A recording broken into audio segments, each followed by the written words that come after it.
the same vows the revolution had tried to erase. Then they began to sing the Te Deum, a hymn of thanksgiving. They were thanking God for the privilege of dying for their faith. The guards stood frozen, Fouquier Tinville's face twisted with confusion. This wasn't supposed to happen. Prisoners didn't sing after being sentenced to death, but no one stopped them. Perhaps even the revolutionaries sensed they were witnessing something beyond their understanding. Something that made their paperwork and their tribunals and their guillotine seem very, very small. July 17th, 1794. Late afternoon. The summer heat pressed down on Paris. The smell at the Place du Trône was unbearable. Weeks of daily executions had soaked the ground with blood. The 16 Carmelites were loaded into carts with 24 other condemned prisoners. From the first moment, they were different. While others wept or sat frozen in shock, the nuns sang. For 3 hours through the streets of Paris, their voices never stopped. The Miserere, the Salve Regina, the Te Deum, ancient hymns that Paris hadn't heard in years. People stopped to stare. Shopkeepers came out of their stores. Women leaned from windows. Children pointed and asked why those ladies were singing. Paris had seen thousands of prisoners carted to their deaths. They had never seen anyone who looked peaceful, who looked almost joyful. When the carts finally reached the square, the executioner Charles-Henri Sanson was waiting. He had killed thousands. He had seen every reaction a human being could have facing death. Fear, rage, despair, defiance, collapse. He had never seen what he was about to witness. The nuns asked permission to sing one final hymn before the executions began. Sanson agreed. Maybe he was curious. Maybe even he felt something shift in that blood-soaked square. The Carmelites sang the Veni Creator Spiritus.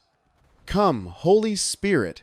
16 voices rising in the summer air. Then they renewed their vows one final time. Mother Teresa announced the order. Youngest to oldest. The youngest would die first. The oldest, including herself, would die last. This was deliberate. The older nuns would watch the younger ones go first, giving them strength with their presence until the very end. Constance stepped forward, 29 years old. 9 years in the convent. The first thing she ever saw of the world outside those walls was this square, this scaffold, this blade.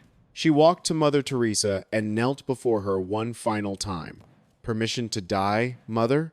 Mother Teresa looked at the young woman she had guided for years. The girl who had entered the convent as a teenager, who had given up everything for a life of prayer, who was now asking permission to give up her life itself. Her voice broke for the first time. Go, my daughter. Constance kissed the tiny terracotta statue of the Virgin that Mother Teresa held hidden in her palm.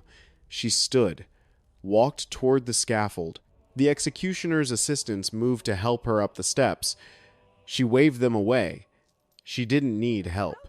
Constance climbed alone, positioned herself, looked at her sisters one last time, and kept singing until the blade fell. The crowd was silent. No cheers, no insults, nothing. The singing continued. 15 voices.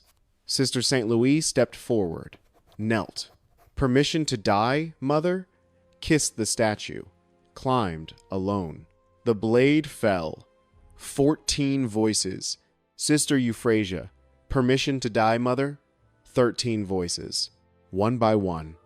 The same ritual, the same question, the same blessing, the same solitary walk to the scaffold. Each nun pushing away the executioner's help. Each nun singing until the blade silenced her voice. The crowd remained frozen. These were people who had watched executions for entertainment, who had cheered and jeered and demanded faster deaths. Now they stood in complete silence, watching 16 women transform a killing ground into something they couldn't name. 12 voices, then 10, then 8. Each execution took less than a minute. But to the crowd watching, time had stopped. There was no jeering, no applause, No impatient shouts to hurry up. Just thousands of people standing motionless while 16 women turned their deaths into something that looked like worship. Sister Marie of Jesus Crucified was 78 years old. The eldest, she had been a Carmelite for over 50 years. She had survived wars, famines, and the collapse of the monarchy. Now she stood before the executioner who would end her life. She paused and looked at him, not with hatred, not with fear. "I forgive you with all my heart," she said quietly, "and I pray God forgives you too." Charles-Henri Sanson, the executioner, had heard thousands of final words, curses, prayers, screams, confessions. But this tiny old woman offering him forgiveness stopped him cold. She climbed the scaffold without help, still singing with what remained of her sisters. 5 voices, then 3, then 2, and finally, only 1. Mother Teresa of St. Augustine stood alone in the square. She had watched 15 of her daughters die. She had blessed each one. She had held the statue they kissed. She had said, "Go, my child," 15 times. Now there was no one left to bless her. No one to give her permission. No one to hold a statue for her to kiss. She looked at the crowd. Thousands of faces staring back at her in silence. She sang the final verse of the Salve Regina alone. Her voice carried across the square, across the blood-soaked ground, across the bodies of her sisters. Then she climbed the scaffold. She didn't hurry. She didn't falter. She positioned herself beneath the blade, looked up at the sky, and the song ended. The blade fell, and Paris went silent.